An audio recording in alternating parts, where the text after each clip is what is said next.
Bonjour, mon nom est Pierre-Maxime Daou. Je suis le propriétaire du Rock Station à Châteauguay. Anciennement, plus un magasin de musique, maintenant, plus une shop de tatouage perçage.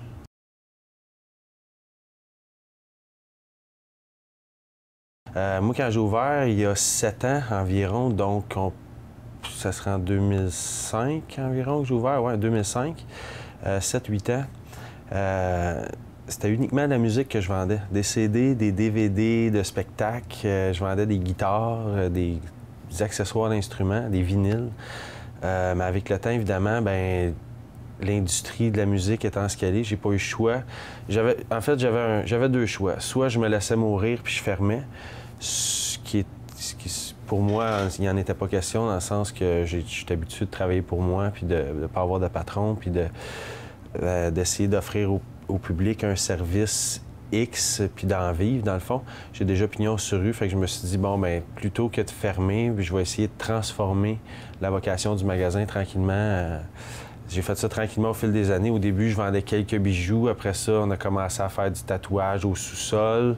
J'avais encore plus la musique en haut. Puis quand le switch s'est vraiment fait, quand le changement s'est fait, ben dans le fond, j'ai descendu la musique en bas, puis j'ai réorganisé l'arrière du magasin où est-ce qu'on est en ce moment pour bâtir les locales des tatoueurs. Puis de moi qui ai commencé à faire le piercing aussi il y a 3 ans maintenant. Puis avec ton Rock Station, est-ce que tu penses que tu fais de la contre-culture, de l'underground? La contre-culture, oui. Quand j'ai ouvert le magasin, l'industrie de la musique, ça était déjà en chute libre. Les CD allaient déjà pas bien. Ben du monde qui ont ri de moi aussi quand j'ai parti ça. Puis quand j'y repense aujourd'hui, je ris un peu de moi aussi parce que je me suis pas planté parce que ça m'a permis de transformer puis ça m'a permis de vivre pendant ces années-là quand même. Mais oui, c'est de la contre-culture parce que toutes ferment. Les HMV Canada ont été vendus pour des peanuts. La plupart des magasins de musique indépendants du Québec, moi, quand j'ai commencé, il y a, c'est ça, 7 ans, 8 ans environ, on était 75 magasins de musique indépendants au Québec. Aujourd'hui, à l'heure où on se parle, je crois pas qu'il en reste 20. Fait que ça peut te donner une idée là, de ce qui s'est passé. Puis moi, je suis pas un de ceux qui restent vraiment puisque je suis en train de liquider cet inventaire-là tranquillement. T'sais, pendant l'été, je suis rendu au point que je liquide mes CD à moins que la moitié du prix, puis j'amène ça dans les marchés aux puces, puis parce que là, on est rendu là, puis si je veux réussir à récupérer une petite partie parce que je récupérerai jamais la totalité de l'investissement, mais si je veux arriver à récupérer une petite partie, bien, faut que je le liquide pendant que ça a encore un petit peu de valeur, t'sais. En général, c'est quoi ton opinion sur la mode actuelle? Mon opinion sur la mode actuelle, pour rester dans mon domaine, bien, musique, tatouage, perçage, bien, la musique, là, en fait, actuelle, c'est qu'on a un retour un peu du son années 80 qui est inclus dans à peu près tout. Là, même, c'est rendu que même les artistes métal vont inclure du sampling années 80 dans leur musique. Fait qu'on est vraiment rendu à un point un peu spécial.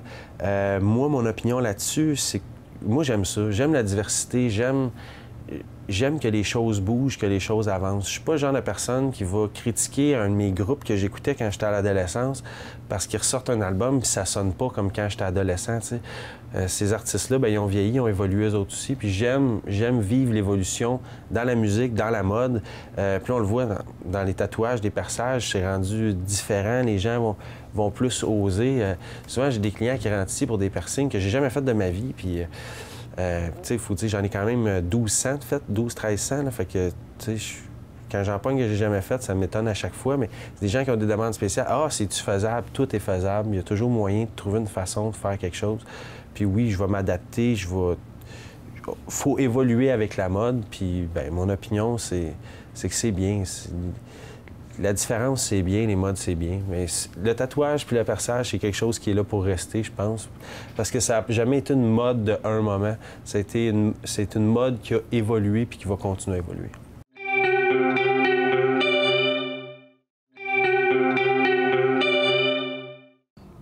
Bon, parler des artistes locaux un peu à Châteauguay. Qu'est-ce qui se passe dans le coin cet été 2013? En ce moment, on est au Rock Station, qui est en voie de changer de nom, Mon Commerce à Châteauguay. J'ai décidé... On m'a demandé de prendre le temps de faire au moins une critique d'un album complet, sérieux. J'ai décidé de vous parler des Sophilanthropes. C'est un groupe c'est un groupe qui n'est pas entièrement formé de membres. Les membres ne sont pas tous de Châteauguay, OK? Mais il y a Chad Carrière, qui est le percussionniste, un des meilleurs percussionnistes du coin, qui fait partie de ce groupe-là, de 3 musiciens, dont Sophie qui joue la guitare et l'accordéon. Les Sophilanthropes, ils en sont à leur 2e album, c'est ce qui s'appelle Les Oiseaux Morts. C'est très sérieux. C'est un groupe qui s'implique beaucoup sur la scène au Québec. C'est pour ça que j'ai décidé de prendre le temps d'en parler. C'est un des rares groupes qui prend le temps de faire des tournées un peu partout, de s'impliquer vraiment de la bonne façon. En fait, je pense même que ça pourrait être un bon exemple à suivre pour les groupes qui voudraient peut-être arriver à percer puis à marcher au Québec. Surtout quand on pense que la vente de CD, c'est terminé. C'est un groupe, ça, qui est arrivé à vendre quand même pas mal de CD, mais en les traînant dans leur show puis en poussant leurs produits, en utilisant le contact direct, le contact humain, parce que les gens se déplacent de moins en moins dans les magasins pour acheter des CD. Ça, je pense que c'est pas un secret pour personne. Donc, pour parler des Oiseaux Morts, leur 2e album, les Sophilanthropes, c'est un groupe folk à saveur un peu festive, glauque, cirque glauque, je dirais un peu, pour réutiliser 2 fois le même terme dans la même phrase. C'est ça, accordéon, très européen dans leur approche des accords de la musique. Je vais vous amener tout de suite, on va aller écouter un petit extrait. On va écouter l'extrait de la chanson Les Oiseaux Morts.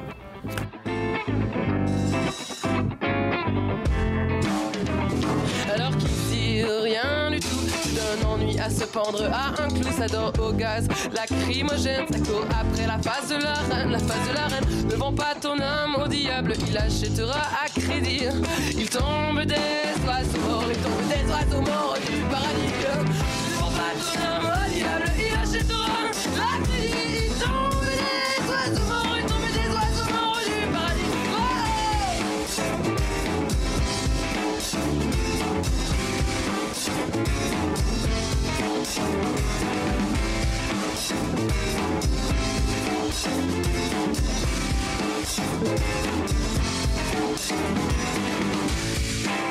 Bon, ça donne quand même assez bien le ton de l'album. Écoutez, je vais vous amener à en écouter un autre petit extrait après, peut-être un peu moins festif. Mais ça nous donne le ton. Tout l'album va être comme ça. On a envie de bouger, on a envie de danser, on a chaud. Même s'il fait pas chaud, c'est de la musique qui nous réchauffe. Moi, c'est un style que j'ai jamais apprécié, je crois, à sa juste valeur, mais un groupe comme ça m'a permis de découvrir un nouveau son. Puis depuis que j'écoute les Sophies... Puis c'est un album, là, sérieusement, je sais pas, je plug pas quelque chose que je connais pas ou que j'ai pas écouté, là. C'est un album que j'écoute de ces temps-ci encore à répétition. Parce que justement, on dirait que ça vient sortir le bon de nous autres. Ça nous donne le goût d'être de bonne humeur puis d'avancer, tu sais. Fait que c'est quelque chose que je vous conseille vraiment, peut-être, quitte à aller en écouter des extraits sur Internet, puis je sais qu'on peut l'acheter aussi sur iTunes. Sinon, il est en vente ici au Rock Station au coût de 10 $ si je ne me trompe pas. Donc, je vais vous amener écouter un autre extrait, puis vous allez pouvoir remarquer les... Avant ça, je vais prendre le temps, je vais l'ouvrir, je vais vous montrer la pochette. Tu sais, quand je disais que les CD se vendent de moins en moins, puis tout ça, c'est important pour les artistes locaux puis les artistes émergents d'essayer de présenter un produit peut-être différent puis un peu plus intéressant. C'est pas une pochette de CD normale. Ils ont carrément emballé leur CD dans un poster. Les gens ne gardent plus le CD, ils ne traînent plus le CD. Qu'est-ce qu'on fait maintenant? C'est qu'on ajoute le CD, on arrive à la maison, on le met dans l'ordinateur, tu sais. Fait que eux autres, ils ont eu l'approche, puis comme ça, bien, ça permet aux gens d'afficher le poster. Puis, bien, d'autres gens vont poser la question, bien, c'est quoi ça? Bien, ça permet d'en parler, puis ça permet de faire circuler l'information, faire circuler le nom. OK? Je vais vous amener écouter un deuxième extrait qui s'appelle Les Vautours. Super bon. Encore une fois, ça donne le ton de l'album. Remarquez les arrangements, le mix de cet album-là, les arrangements accordéon, un peu violon, guitare, ça se mixe super bien. Ça donne le goût de faire le party. Fait que on s'en va écouter un autre extrait. Dans les quartiers mal famés de la ville, le tonnerre gronde. Il faudra viser de nos fronts de leurs talons d'Achille. Des armées de gueux au cœur avide contre l'empire des oligarques. 100 000 David contre quelques Goliaths. il y a un band que un type que je veux vraiment parler qui s'appelle Kevin Harvey.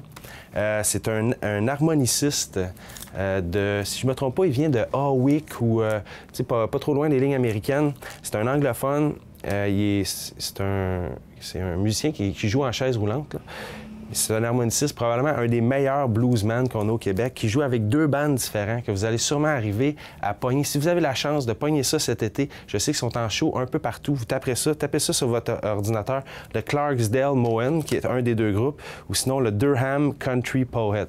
C'est l'autre groupe de Kevin Harvey. Ça vaut vraiment la peine d'aller être écouté. 2 albums qui ont passé sous silence, que personne n'a parlé, mais qui sont, selon moi, des bijoux du blues québécois. C'est pas en français, c'est de la musique en anglais, mais ça reste des Québécois. Donc, je pense que ça vaut la peine d'aller écouter ça, peut-être pour les encourager. Je vais vous emmener écouter un petit extrait de Durham Country Poets.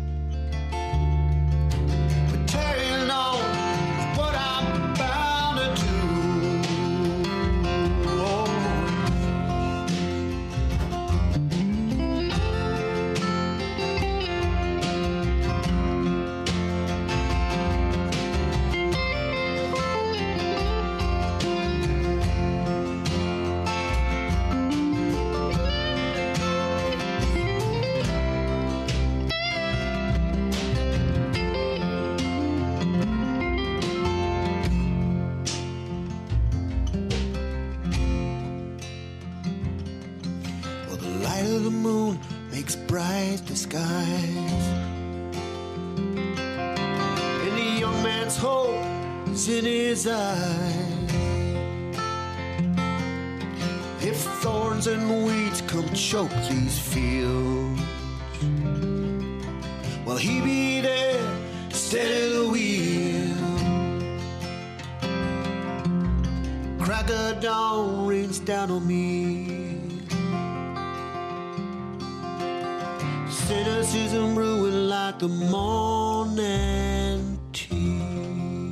Donc, c'est ça, 2 groupes de blues, ça vaut vraiment la peine d'aller être écouté. Pour changer un petit peu de style, je vais vous parler de Nine State, qui est un groupe de musiciens. Il y en a la moitié qui viennent de Châteauguay, l'autre moitié viennent de Kanawaki. C'est du rock à saveur métal. Encore une fois, j'en parle parce que j'aime bien parler des productions locales, mais qui sont bien produites, qui sonnent. On n'a pas l'impression, quand on écoute les albums que je viens de vous parler, que ça a été fait amateur. Là. On a l'impression que ça a été fait par des grosses productions. C'est bien, c'est ça qu'on aime. Pour Nine State, je vais vous amener à écouter un petit extrait, mais ça va rejoindre... Chaque chanson est pas beaucoup différente. Donc, je vais vous faire écouter une chanson que j'ai aimée dessus qui s'appelle On the Screen. C'est la 4e chanson de l'album. Mais c'est pas représentatif de l'album complet, puisque chaque chanson a vraiment sa personnalité pour ce groupe-là. Même les harmonies vocales, on a même des fois l'impression que c'est même pas le même chanteur, tellement qu'il arrive à faire des trucs différents, OK? Donc, Nine State, je vous amène à écouter l'extrait, on en reparle un petit peu après.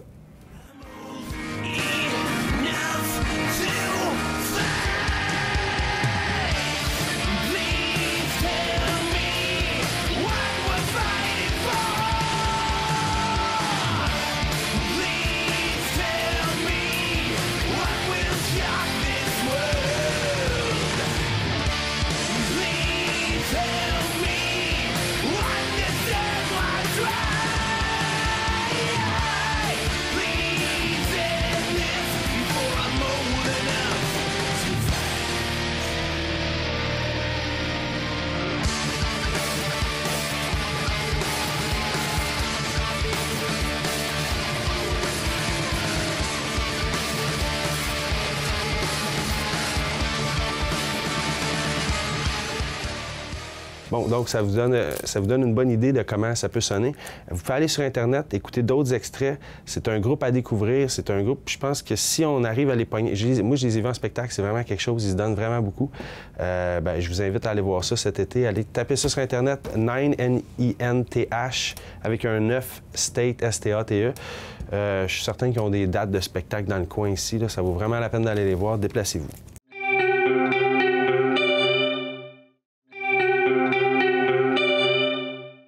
Est-ce que c'est difficile d'être libre dans le monde de la contre-culture? C'est pas difficile d'être libre. Ce qui est difficile, c'est d'en vivre. Tu sais,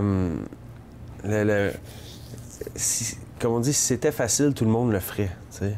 Ici, je vis quand même avec une grosse charge de dépenses. T'sais. Garder le magasin ouvert, là, j'ai pas mangé, je me suis pas payé, c'est 3000 $ par mois. Fait que oui, il faut que tu vendes, il faut que le produit sorte. Fait que oui, c'est difficile d'évoluer, pas nécessairement parce que c'est la contre-culture. C'est difficile d'évoluer parce que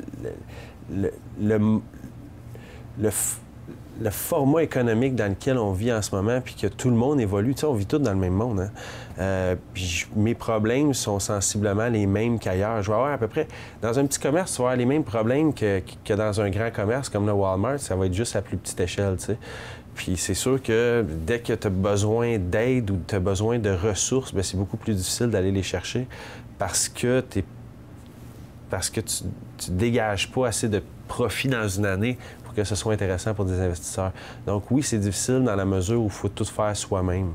Mais c'est un choix qu'on fait, puis moi, c'est un choix que j'ai fait, puis je suis très bien là-dedans. Là. Qu'est-ce que tu dirais aux gens qui sont contre l'underground, contre ce monde-là?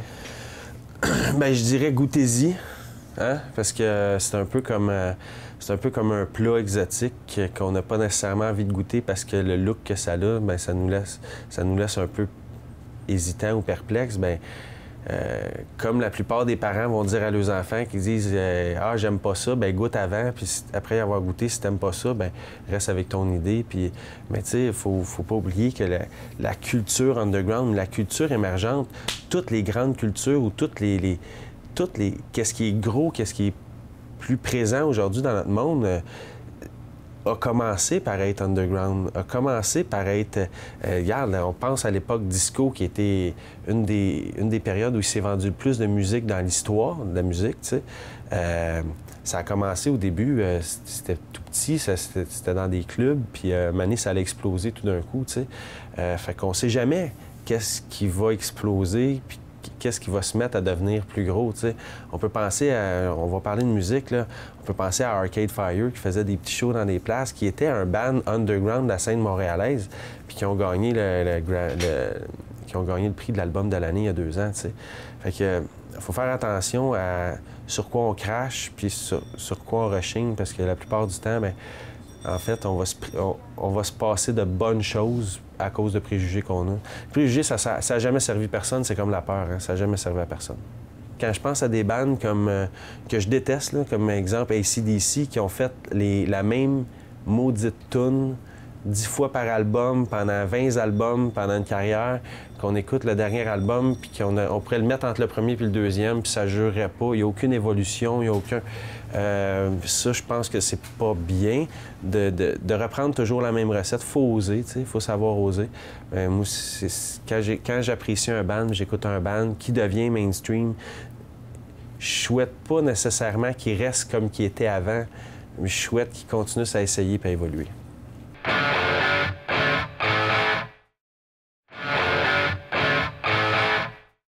Bon, bien, il se passe pas juste quelque chose dans la scène locale pour la musique, il se passe aussi plein de choses à l'international. Écoutez, je vais pas prendre trop de temps je vais pas utiliser trop de notre temps dans l'émission pour parler de ces artistes-là qui n'ont pas besoin qu'on parle d'eux pour faire de l'argent quand même, mais je vais vous en énumérer quelques-uns comme ça. Dans le rap, Jay-Z, Magna Carta Holy Grail, c'est son 12e album. Je suis pas un gros fan de rap, mais je pense que ça vaut la peine d'aller t'écouter. C'est un des seuls artistes rap qui n'a jamais rien fait de vraiment mauvais. Sinon, affilié avec Jay-Z, Ciara qui sort son 5e album, son album éponyme, qui va probablement être son meilleur album en carrière. J'ai entendu 3 des extraits, c'est assez génial. Skyland Grey, qui avait écrit la chanson... qui avait coécrit la chanson avec Eminem, Love the Way You Lie.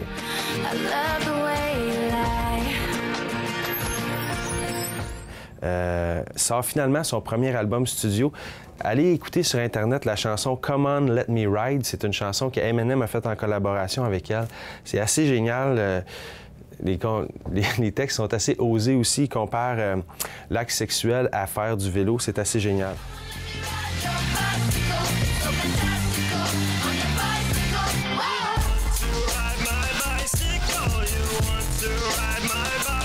Sinon, Mon Oncle Serge au-dessus du rock'n'roll qui est sorti il y a environ 2 mois, qui reste pour moi un classique de cet été à écouter.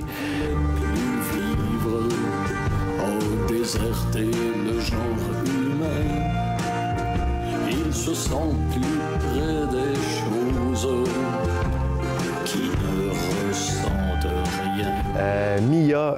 Mia, Bring the Noise, qui est sorti aussi il y a 3 ou 4 semaines, si je ne me trompe pas.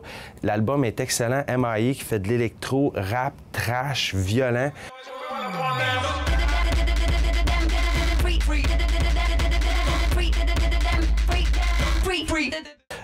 Lonely Island, qui a sorti son album il y a 5 à 6 semaines, que j'ai parlé de tous leurs albums au fil des années, qui est un band qui font de la musique, c'est assez puissant, rap un peu urbain, mais c'est comique. C'est des gars de Saturday Night Live aux États-Unis qui mettent beaucoup d'argent sur leurs vidéos et compagnie. Allez voir ça sur Internet. Well, the first thing I do is talk to corporate, approve memos, lead a workshop, remember birthdays, do it on the ground. What you think I'm stupid? Go stupid, get stupid, because we said to do it. I'm the boss. Yeah, I got it. I'm the boss. Okay, great, I heard you. Bye. Man! Sinon, Black Sabbath qui ont sorti 13, c'est aussi un classique de cet été qui est sorti au début de l'été. Les fans de Sabbath, même les pas fans de Sabbath, allez écouter ça. C'est un album très puissant. Soyez pas trop critiques. C'est sûr que c'est un peu plus lent que ce qu'ils ont déjà fait dans le passé, mais ils ont plus de 19 ans. Pour des bonhommes de cet âge-là, ça reste extrêmement puissant.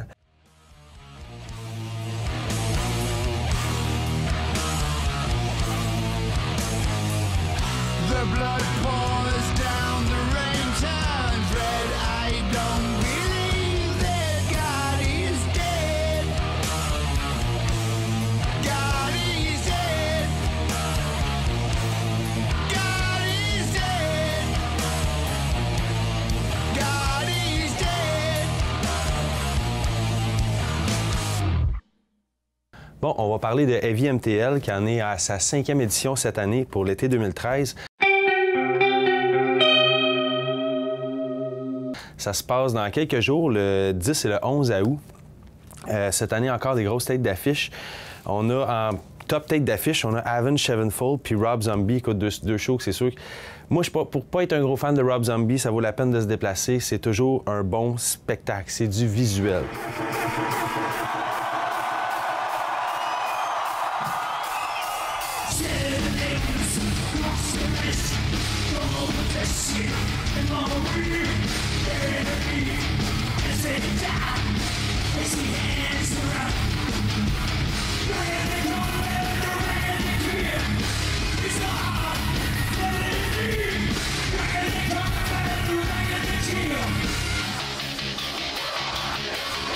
Sinon, on va aussi avoir Megadeth, Godsmack. Godsmack sont excellents spectacles aussi. Danzig, ancien membre de Misfits, qui ne roule plus avec Misfits depuis des années. A Day to Remember, Children of Bottom, Black Label Society, Mastodon, Steel Panther, Steel Panther, que j'ai déjà parlé à l'émission Dernière Minute aussi. C'est des comics, ça risque d'être assez intéressant comme spectacle. Si je me pointe là-bas, c'est sûr que je vais être là pour Steel Panther. Sick of It All, Amon Amarth, que j'ai vu en spectacle, qui est probablement un des bands les plus puissants que j'ai vu en show avec Slipknot.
Machine Head, Augury, All Shall Perish, Fintroll, Gwar.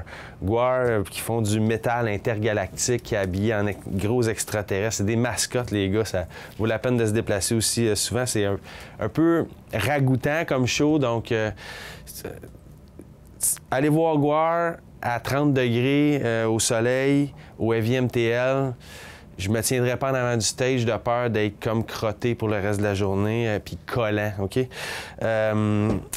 Cette année, les passes sont en vente, si je ne m'abuse, les passes sont en vente seulement pour le week-end, les 2 jours. C'est 135$ pour le week-end pour être admission générale, si on veut. Ce que moi, je vais vous conseiller, pour avoir déjà été, pour 220$, vous pouvez avoir accès à la section sièges réservés qui vous donne accès à les bancs sont bien placés en plus à des estrades, des gradins. Parce que, tu sais, c'est pas juste un show que vous en allez voir. Là. Pensez que vous allez être là debout toute la journée. Pensez à votre crème solaire aussi.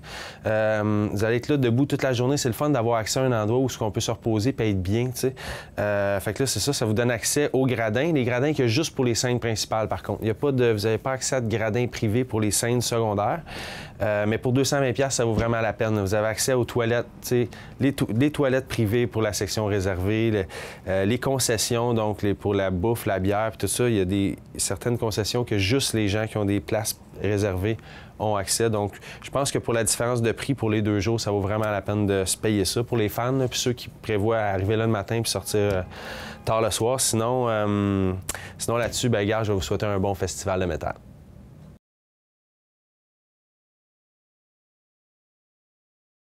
Dans chaque ville, tu vas avoir les trucs underground, tu vas avoir un son underground, tu sais. Puis, tu sais, ça peut aller à l'inverse. Il y a 40 ans, le rockabilly marchait super fort. C'était un des sons qui marchait le mieux, qui vendait le plus d'albums. Puis aujourd'hui, tu veux voir un bon show rockabilly, ça va être dans des salles de 100, 200, maximum 300 personnes, à moins que tu sois Brian Setzer, tu sais. Fait que les modes viennent, repartent. Fait que, tu sais, moi, des groupes moins connus que j'adore, il y en a plein, mais ce que je souhaite, c'est que ces groupes-là, qui sont underground aujourd'hui, puis que moi j'aime, bien, je souhaite qu'ils deviennent big, qu'ils deviennent mainstream pour que ce que moi je trouve bon puisse profiter à tout le monde, tu sais. Mais des groupes d'ici, j'aime bien, que j'ai parlé tantôt, les Sophilanthropes en ce moment, c'est mon son, là, mais sont moins connus qui a quand même pogné un peu. À l'international, un band que j'aime bien, c'est Gogol Bordello, un band de New York, mais c'est tous des Arméniens puis des gars des pays de l'Est, là, si tu veux, là, qui je suis là-dedans. C'est vraiment génial. Si tu trouves une toune, ben tu finiras mon entrevue là-dessus.